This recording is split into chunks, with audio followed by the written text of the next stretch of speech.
9 years ago, Pixar gave us a masterpiece that explored the little voices inside our heads. It was a film that made us laugh, cry, and understand ourselves a little better. Now, get ready to feel all the feels all over again, because Inside Out 2 is here, and it's an emotional roller coaster you won't want to miss.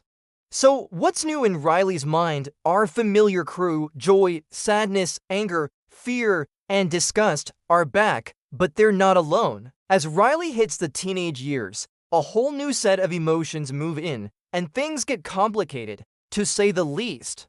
The headquarters gets a sudden demolition, and a brand new, much more complex control console appears. And who are the new arrivals? Let me introduce you.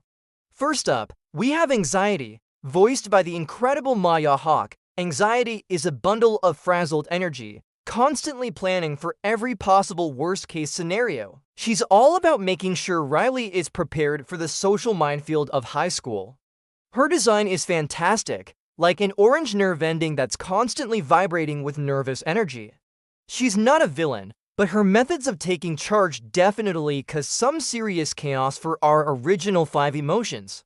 She believes the old crew just isn't equipped to handle the complexities of being a teenager. Then there's Envy, tiny, adorable, and always wishing for what others have. Voiced by Ayu Edebiri, she's got these big, starry eyes that are constantly scanning the world for things to covet, whether it's a cooler haircut or a more popular friend group.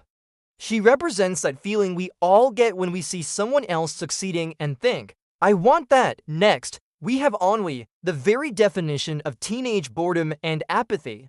Voiced by French actress Adele Exarchopoulos, Ennui is perpetually glued to her phone, sighing with a distinct lack of enthusiasm. She's the one who masters the eye roll and the sarcastic, one-word answer. Her floppy, noodle-like posture perfectly captures that feeling of being just too cool to care about anything. She's the emotion that makes you say whatever to your parents. And finally, there's the big, blushing, and super awkward Embarrassment. Voiced by Paul Walter Hauser, he's a gentle giant who just wants to hide from any and every socially awkward situation. He's constantly trying to retreat into his hoodie, representing that cringy feeling when you say the wrong thing or trip in front of your crush. He's huge, but he wants to be invisible. The core conflict of the film is a clash of ideologies. Joy and the original emotions believe in protecting Riley's core self, built on happy memories. Anxiety, on the other hand, believes that to survive the future, Riley needs a new, more sophisticated sense of self, one that's prepared for judgment and social pressure. This leads to Anxiety literally bottling up the old emotions and banishing them to the back of Riley's mind. What follows is a thrilling adventure as Joy, sadness, anger, fear, and disgust journey through the new, expanded landscapes of Riley's teenage mind to reclaim control. We get to see fascinating new areas like the sarcasm, a literal canyon of sarcasm, and the stream of consciousness, which is exactly what it sounds like. We also revisit some familiar places like Imagination Land, but everything has been updated for a teenage brain. The animators have done an incredible job bringing these abstract concepts to life with stunning visuals and clever designs. One of the most brilliant parts of the film is how it visualizes Riley's belief system. It's depicted as a delicate structure formed by strings of memories. When Anxiety takes over, she starts pulling at these strings, trying to create a new belief system based on insecurity and the need to fit in. This is such a powerful and relatable metaphor for the identity crisis that so many of us go through during our teenage years.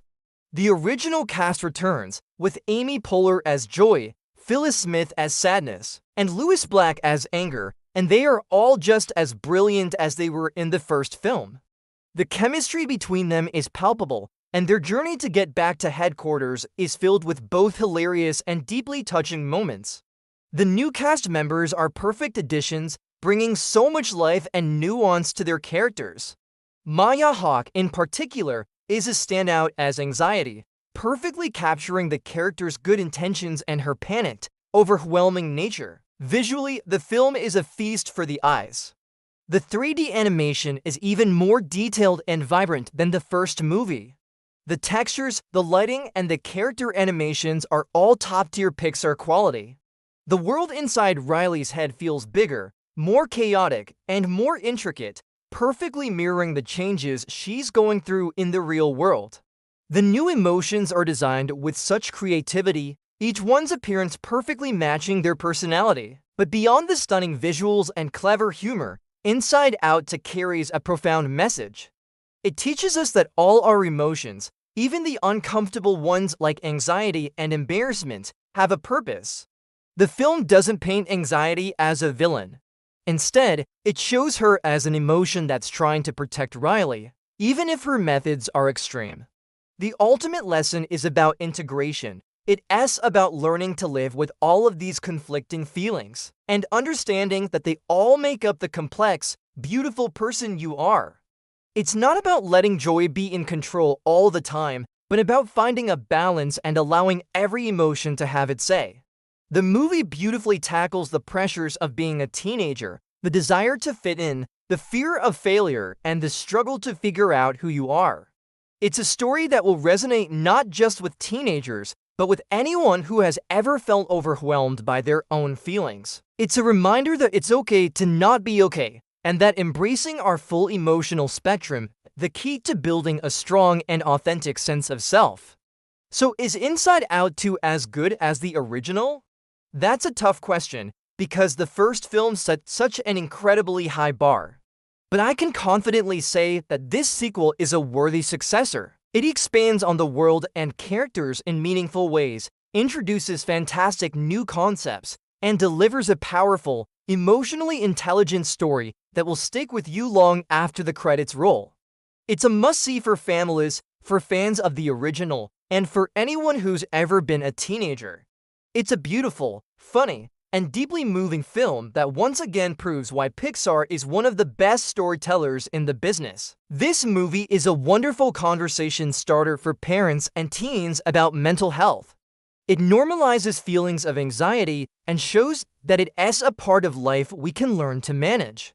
If you ever feel like your own emotions are overwhelming, remember that it's okay to reach out and talk to someone you trust, whether it's a friend, a family member, or a mental health professional. Help is always available, so go see Inside Out 2. Let yourself feel all the feels. You will laugh, you might cry, and you lines definitely leave the theater with a deeper appreciation for the complex and wonderful world inside your own head. Thanks so much for watching. What do you think of the new emotions? Let me know in the comments below. And if you enjoyed this review, don't forget to like, subscribe, and hit that notification bell for more content like this. See you in the next video.